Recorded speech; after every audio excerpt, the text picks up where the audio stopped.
Bismillah, Assalamualaikum warahmatullahi wabarakatuh. Sobahul khair. Selamat pagi teman-teman kelas 2, baik itu kelas 2A1 dan kelas 2A2. Mudah-mudahan semuanya teman-teman di rumah dalam keadaan sehat dan selalu dalam lindungan Allah Subhanahu wa taala. Amin.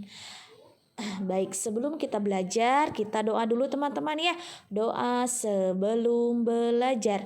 Allahumma inni as'aluka ilman nafi'an wa rizqan thayyiban wa amalan mutaqabbala. Amin. Nah, silakan teman-teman, kita membaca dulu teman-teman ya, agar ketika kita belajar lancar. Amin ya robbal alamin. Nah, kemudian hari ini adalah hari Selasa teman-teman, tanggal 9 Maret 2021 atau bertepatan dengan tanggal 25 Rajab 1442 Hijriah. Dan alhamdulillah hari ini di pertemuan yang ke-8 temanya bahasa ya. Dan hari ini kita materinya yaitu tentang mengenal sholat sunnah teman-teman ya. Baik, kita langsung saja ke isi materi teman-teman ya. Teman-teman yang dirahmati Allah Ta'ala, di pertemuan yang ke-6 kita sudah mempelajari tentang jenis-jenis sholat sunnah selain rawatib teman-teman ya. Alhamdulillah. Nah, sekarang kita akan mempelajari tentang hal-hal yang makruh dalam sholat teman-teman ya. Baik, hal-hal yang makruh dalam sholat ya. Makruh itu teman-teman adalah sesuatu yang mendapatkan pahala jika ditinggalkan, tetapi tidak mendapatkan hukuman atau tidak berdosa jika melakukannya ya. Jadi kalau ditinggalkan itu berpahala, tapi kalau dilakukan itu tidak berdosa. Jadi maksudnya kalau misalnya kita meninggalkan hal-hal yang makruh tersebut, maka itu berpahala teman-teman. Tapi kalau misalnya kita tidak meninggalkan hal yang makruh tersebut, tidak berdosa. Namun karena hal-hal yang makruh itu adalah apa? Adalah hal-hal yang tidak boleh kita lakukan ketika sholat, maka alangkah lebih baiknya kita meninggalkan hal-hal yang makruh dalam sholat tersebut teman-teman, agar sholat kita apa? Sholat kita menjadi tidak batal, kemudian menjadi sah sholat kita ya, karena tidak melakukan hal-hal yang makruh.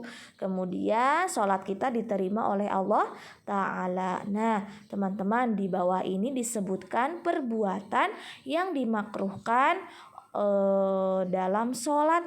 Nah kita simak teman-teman ya. Nah perbuatan yang dimakruhkan dalam sholat tersebut, yang pertama mengarahkan pandangan ke atas. Nah itu adalah hal-hal yang dimakruhkan dalam sholat. Pastikan alangkah lebih baiknya ketika sholat kita pandangannya ke arah sujud kita teman-teman ya. Kemudian yang kedua, meletakkan tangan di pinggang. Nah itu tidak boleh teman-teman ya. Itu adalah hal-hal yang dimakruhkan dalam sholat. Seharusnya tangan itu kita letakkan di mana ketika kita mengucapkan Allahu Akbar, takbiratul ihram ya. Maka kita alangkah lebih baiknya meletakkan tangan kita itu di dada kita teman-teman. Kemudian yang ketiga, menoleh atau melirik kecuali bila diperlukan. Maksudnya di sini adalah pastikan ketika kita sholat tidak menoleh ataupun melirik kecuali apabila memang diperlukan.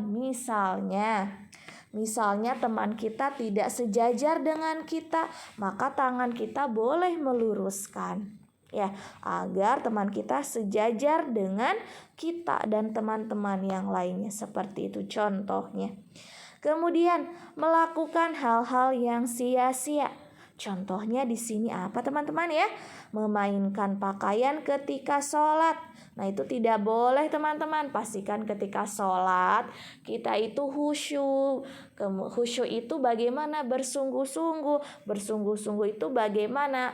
Kalau misalnya teman-teman waktunya takbiratul ihram, berarti waktunya mengangkat tangan. Kalau teman-teman waktunya apa? Waktunya untuk sujud, berarti teman-teman sujud ya, tidak kemana-mana, tidak memainkan pakaian atau lirik ke sana lirik ke sini, tidak boleh ya itu ya, karena itu adalah melakukan hal yang sia-sia. Pastikan ketika sholat kita sesuai dengan gerakan sholatnya maupun bacaan sholatnya ya. Kemudian yang kelima, menyapu kerikil yang ada di tempat sujud. Nah, apabila misalnya ada kerikil atau apapun itu di tempat sujud kita atau di sejadah kita ya, atau di teras masjid misalnya, maka ketika teman-teman sholat, maka teman-teman tidak harus menyapu kerikil tersebut, namun teman-teman abaikan dulu saja ya. Kita bisa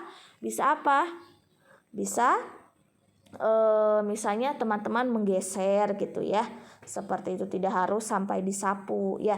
Nanti kalau teman-teman sudah sholat baru boleh menyapu kerikilnya atau apapun itu, misalnya debu ya yang ada di depan atau yang ada di dekat tempat sujud kita, seperti itu teman-teman. Kemudian yang keenam, menutup mulut ya. Nah, alangkah lebih baiknya ketika teman-teman menguap, pastikan ditutup mulutnya dengan mulut kita saja ya. Dan pastikan ketika menguap, alangkah lebih baiknya kita ditutupnya dengan mulut kita saja ya, tidak dikeluarkan ya untuk menguapnya, seperti itu teman-teman ya.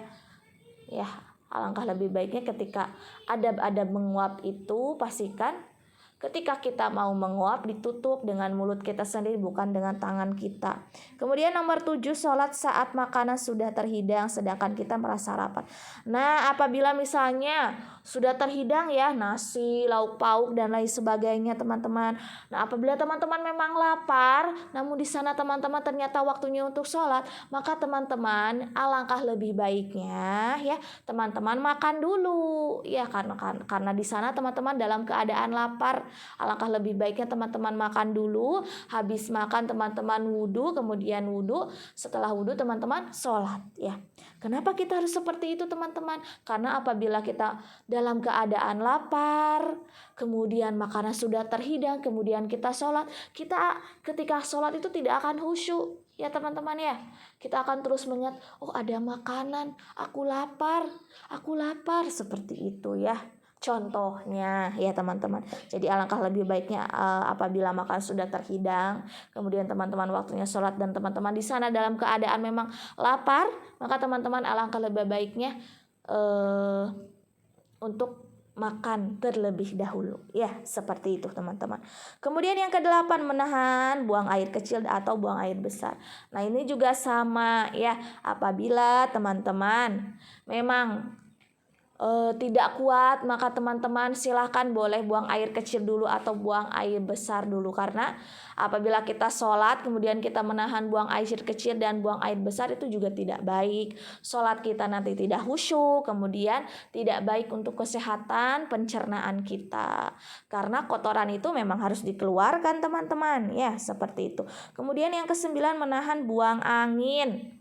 Nah, itu juga sama, apabila teman-teman mau buang angin, maka teman-teman memang kalau waktunya sholat, kemudian teman-teman ternyata mau buang angin, teman-teman alangkah lebih baiknya buang angin dulu ya, kemudian ambil air wudhu, kemudian sholat ya, seperti itu. Kemudian yang ke-10, menahan kantung yang sangat.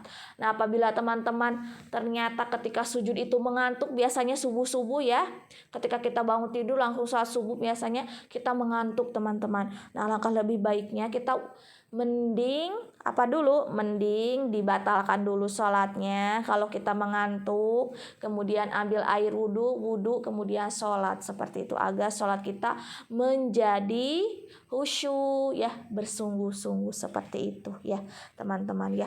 Mudah-mudahan teman-teman termasuk orang-orang yang tidak melakukan hal-hal yang makruh dalam sholat ya, agar sholat kita diterima oleh Allah Ta'ala. Amin ya robbal alamin. Kemudian di sini ada lembar kerja siswa teman-teman ya. Di sini Jawablah pertanyaan di bawah ini menurut pendapat teman-teman. Silahkan teman-teman boleh dijawab. Nah, di sini yang pertama, apakah teman-teman pernah melakukan hal-hal yang makruh dalam sholat? Nah, Ibu tadi sudah menyebutkan ya hal-hal yang makruh dalam sholat. Apabila teman-teman pernah melakukan, maka teman-teman silahkan. Boleh apa? Boleh diisi ya. Kalau tidak pun sama, boleh diisi. Kemudian yang kedua, hal-hal yang makruh apakah yang pernah teman-teman lakukan? Dan teman-teman boleh menyebutkan hal-hal makruh apakah yang teman-teman pernah lakukan. Kemudian yang ketiga, apa yang harus dilakukan oleh teman-teman agar sholat kita tidak melakukan agar ketika kita sholat tidak melakukan hal-hal yang dimakruhkan dalam sholat. Coba apa yang harus kita lakukan? Tadi Ibu sudah sampaikan ya, apa yang harus kita lakukan agar kita tidak melakukan hal-hal yang makruh dalam sholat. Nah, itu adalah lembar kerja siswanya. Sok Ibu yakin teman-teman bisa tuntas ya. Semangat teman-teman. Alhamdulillah untuk materi dan lembar kerja siswa sudah Ibu sampaikan. Silahkan teman-teman boleh disimak kemudian dikerjakan lembar kerja siswanya. Ibu doakan mudah-mudahan teman-teman hari ini dilancarkan oleh Allah. Amin ya rabbal alamin. Baik, sekian saja dari Ibu. Mudah-mudahan bermanfaat untuk teman-teman.